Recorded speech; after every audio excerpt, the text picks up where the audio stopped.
Kennedy was quoted by Dr. King as saying,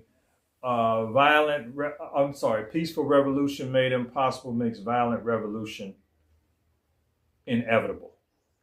And that's a big saying, because that's saying that when you ignore the cries and when you cannot do things right, turbulence comes in the land. No matter how many tanks you have, how many killer helicopters you have, the people will rise against the occasion and take it to where it needs to be. And that's something that you don't need if you're doing right. The reason why these men have come about, I think I'm going to go into part 3. I keep looking at the time over my glasses here. But you got Malcolm, you have Marcus Garvey, you have Dr. Martin Luther King, you have Elijah Muhammad, you have Che Guevara, you have Elijah the prophet in the biblical Old Testament, and you have Kwame Nkrumah. All of these men made sacrifices.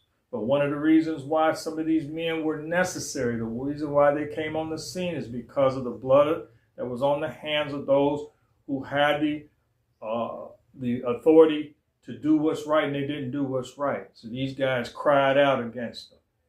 And that's what happens. When you don't do what's right, you create Dr. Kings and you create Malcolms.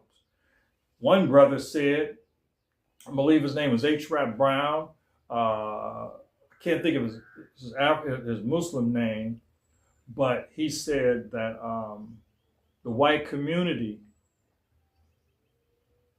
is responsible for creating more black militancy than the black community could ever take credit for, because of the way they handle the people, the way they treat people, the way they escape responsibility in doing wrong, the way that they put judgments on you, but the judgments don't come back on them, the way that they pass laws against the ones who do wrong or that don't do wrong, but they themselves are excused from those same things when they do the same thing.